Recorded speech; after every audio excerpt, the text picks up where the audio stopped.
What's this? A letter for me.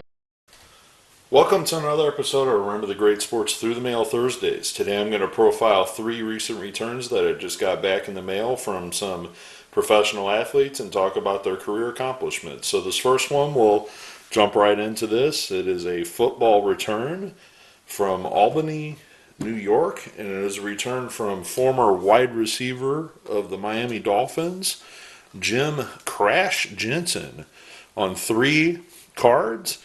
I want to say that I sent him a 4th card, but it looks like he decided to keep one, which is fine because they were pretty much cheap cards.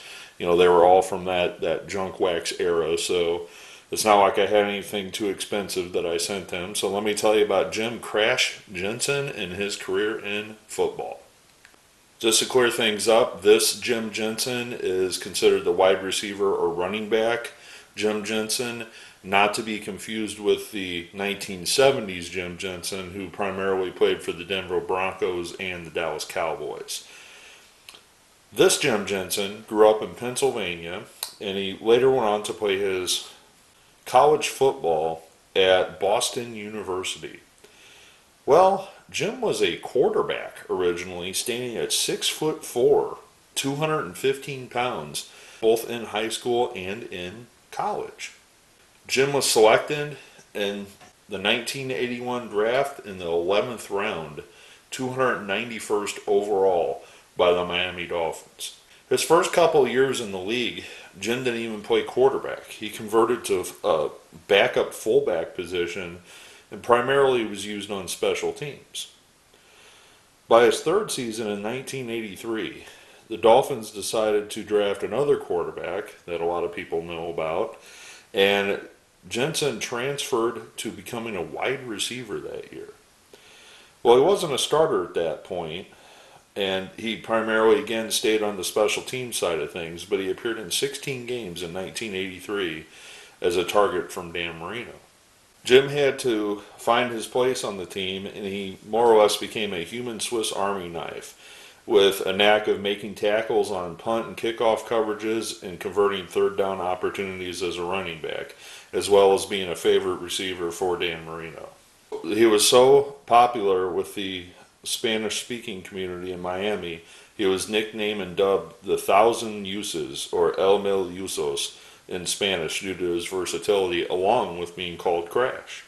He spent his entire 12-year NFL career with the Dolphins, and his best season statistically was in 1989 when he had 61 receptions for 557 yards and 6 touchdowns.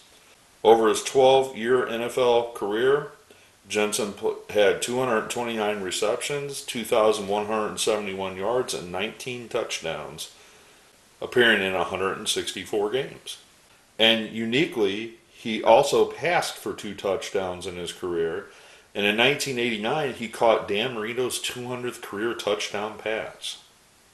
After his career in the NFL ended in 1992, he would sign to play in the Arena Football League with the Miami Hooters from 1993 to 1994. Jim would remain in the South Florida region, again resurfacing in 2000, being a coach for the Miami Tropics of the now defunct Spring Football League that lasted 1 season in 2000. And in 2006, the Miami Dolphins selected him as the unsung hero of their franchise. So Jensen, a very big fan favorite. You know, this is one of those guys that made a career in the NFL, even though he didn't necessarily have a spot. He told Don Shula, "Put me in wherever you want me, coach. I'll play wherever you want me to do it," and worked very hard to have the successes that he did in the NFL for the 12 seasons that he played. So we'll move on to the next one. All right, so this next one is postmarked from Boston, and it is former NFL lineman, Seattle Seahawks great Joe Nash on 1, 2, 3, and 4. And Mr. Nash is also known for having a long-time career with the Seattle Seahawks. So let me tell you about Joe Nash and his career in the NFL. Joe Nash, a Boston, Massachusetts native, attended college at Boston College and was signed as an undrafted free agent in 1982 by the Seattle Seahawks. Originally a nose tackle for 7 seasons, Nash would eventually switch to defensive tackle in 1989. Originally a non-drafted free agent, Nash thought he was going to get cut from the Seahawks in 1982. The starting position was for defensive tackle Robert Hardy, but because Robert got injured, he made the team in 1982. And then after the 82 season, he got his first start in 1983 because longtime Seattle Seahawk favorite Mano Tuiasosopo also got injured. Basically, after that, the rest was history. Joe Nash was not out of the lineup. Nash would play for Seattle and appear in 218 games as a defensive lineman. This is a Seattle Seahawks franchise record for the most games played by a football player at 218. He also ranks 4th all-time in 169 games started behind Steve Largent, Walter Jones, and Jacob Green. Nash was voted to 1 Pro Bowl in 1984 when he had 7 sacks among his 82 tackles. Ironically, in 1985, he had even a more productive season than his Pro Bowl year where he had 87 tackles and a career-high 9 sacks. He would also have a superb season in 1989 when he shifted on the defensive line where he had 92 tackles and 8 sacks, but he didn't make the Pro Bowl that year. So, in closing on Joe Nash, he had a superb career, appearing in all of those games consecutively for the Seahawks, and despite this, only made 1 Pro Bowl for the Seahawks. So if anyone were to ask you the question, who has played the most Seahawks games, the answer is Joe Nash. And because of his longevity with the Seattle Seahawks, he was named to the 35th anniversary all-time team.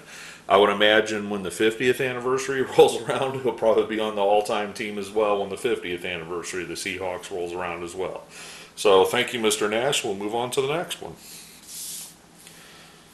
All right, so this next one is postmarked from Buffalo, New York, and it is indeed former Buffalo Bills great Mark Kelso on 1, 2, 3, and 4, and I think that might be a rookie card. I'm not sure.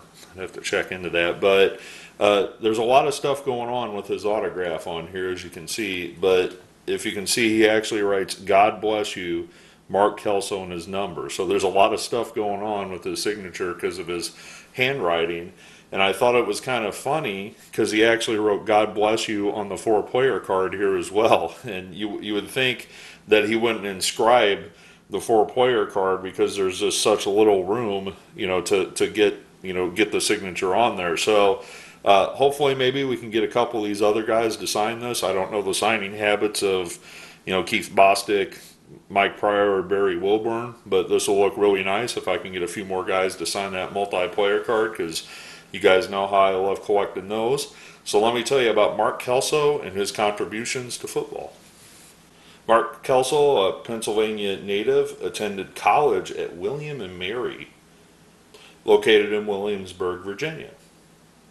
After his time at William and Mary, he was actually drafted originally in the 1985 draft by the Philadelphia Eagles in the 10th round. He did not make the Eagles. However, in 1986, he resurfaced with the Buffalo Bills, and he appeared in 3 games his first year as the defensive back for them that season. In 1987, he was shifted over to free safety, and he would appear in 12 games, starting 12 of them that year for the Bills as well. Well, in 1988, he would have league leading 180 yards and interception yards that season, and then in 1989, he would appear in 16 more games for the Bills, starting all 16 of them and having 6 interceptions that season. Some injury problems limited him to just 6 games in the regular season for the Bills in 1990. However, he would be the starting Super Bowl safety for the Bills, spanning from 1990 to 1993. In 1992, he would match his career high of interceptions with 7 again that season. In 1993, he would receive the Byron Whizzer White NFL Man of the Year award, which was later named the Alan Page Man of the Year award for his contributions to his community and locally. After his playing career, he got involved in the broadcast booth, and he actually served as a color commentator for the Bills on radio broadcasts, both on WGRF and WGR radio. He also worked in education as a development director for a high school in New York, as well as a football defensive coordinator for their football team all the way up into 2010. According to his Wikipedia page, since at least 2018, since he resigned from his Buffalo Bills broadcasting, he actually was involved with Doherty Racing, which is a racing NASCAR racing team that is owned by former North Carolina Tar Heels legend Brad Doherty. So I don't know if Kelso's still involved with the NASCAR side of things, but it's pretty neat that he's involved with that. But the one thing that I want to share with you that is probably what Mark Kelso was known for the most. One of the things I want to point out about Kelso that was, kind of widely known about him is that he was known for wearing what is called the Pro Cap on his helmet, which was kind of a cap that fit over the helmet part of the helmet, which helped reduce in concussions playing in NFL. He was part owner of the company, or I would say an investor in the company, and obviously this is not something that really took off because I personally, until shooting this video, had never seen this before, but Kelso's Pro Cap helmet is actually in the Hall of Fame in Canton, Ohio. He actually gave it to Jim Kelly, and Jim Kelly donated it to the Hall of Fame as a historical piece. So if you ever go to Canton, you might be able to see Mark Kelso's Pro Cap helmet that fit over his football helmet at the Hall of Fame. So I want to thank Mr. Kelso for taking the time to sign my cards.